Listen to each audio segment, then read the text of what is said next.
Bertemu lagi dengan saya, Dr. Juvenius Martin, dokter umum di Klinik Murnicare. Olahraga itu sangat penting. Kita suka sekali olahraga hanya mikirin untuk turunin berat badan atau biar berotot, biar keren ya. Tapi ternyata olahraga itu efeknya dari ujung kepala sampai ujung kaki. Olahraga bisa meningkatkan kemampuan jantung kita dalam berdetak sehingga kita umurnya bisa lebih panjang.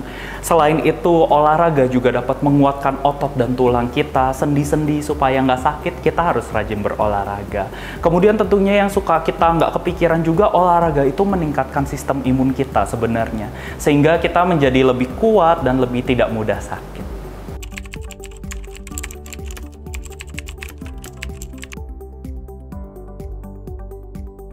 Ilmu kedokteran menyarankan bahwa olahraga itu dalam seminggu sebaiknya 150 menit. Dan 150 menit ini sebaiknya dibagi 30 menit per harinya. Ada 2 hari untuk istirahat begitu ya.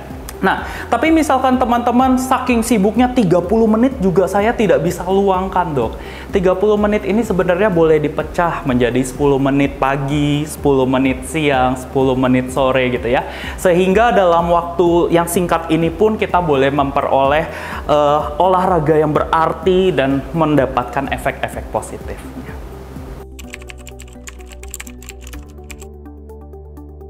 Betul sekali, olahraga itu diketahui ya di ilmu kedokteran itu mengeluarkan zat di otak yang disebut sebagai endorfin. Nah, zat endorfin ini sangat-sangat berpengaruh dalam menurunkan stress level.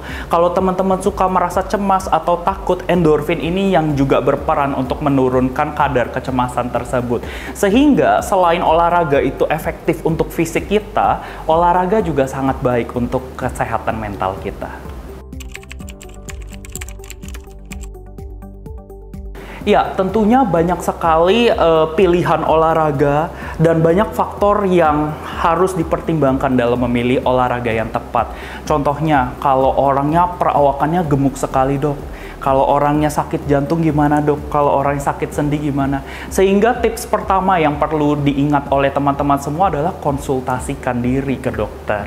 Pertama, untuk menemukan apa sih metode olahraga yang paling tepat gitu. Kita di Murnicare dapat memberikan edukasi yang tepat buat kalian. Kemudian ada sih tips-tips yang general atau umum. Misalkan kalau teman-teman suka sakit sendi atau punya masalah jantung, kita harus memulai olahraga dengan hal yang simple dulu. Jangan yang terlalu berat. Contohnya apa sih? Berenang santai, jalan santai, atau bersepeda.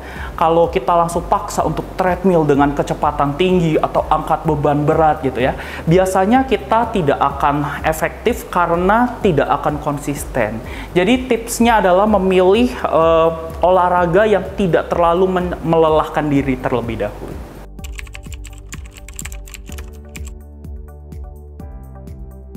Nah, seringkali fenomena yang terjadi adalah kita merasa diri kita sudah tidak sehat atau mungkin terlalu gemuk, kita kemudian daftar di gym gitu ya. Setelah kita daftar di gym, angkat beban, lari sedikit, kemudian tidak konsisten, kita stop gymnya. Jadi donatur gym kita sebutnya ya. Nah, tapi cara yang lebih tepat sebenarnya adalah yang tadi. Kita harus memulai secara perlahan, tapi yang kedua yang cukup penting juga adalah mencari teman untuk berolahraga. Karena olahraga kalau sendiri itu rasanya kurang sreg gitu ya. Tapi kalau bersama teman, kita ada teman ngobrol, secara tidak langsung kita juga menciptakan kesehatan mental yang lebih baik. Nah, untuk konsistensi olahraga, sekali lagi aku tekankan bahwa olahraga yang terlalu berat itu sebenarnya tidak baik. Olahraga yang baik adalah olahraga di mana teman-teman bisa konsisten. Soal tingkat intensitas, kita boleh naikkan perlahan-lahan seiring dengan berjalannya waktu.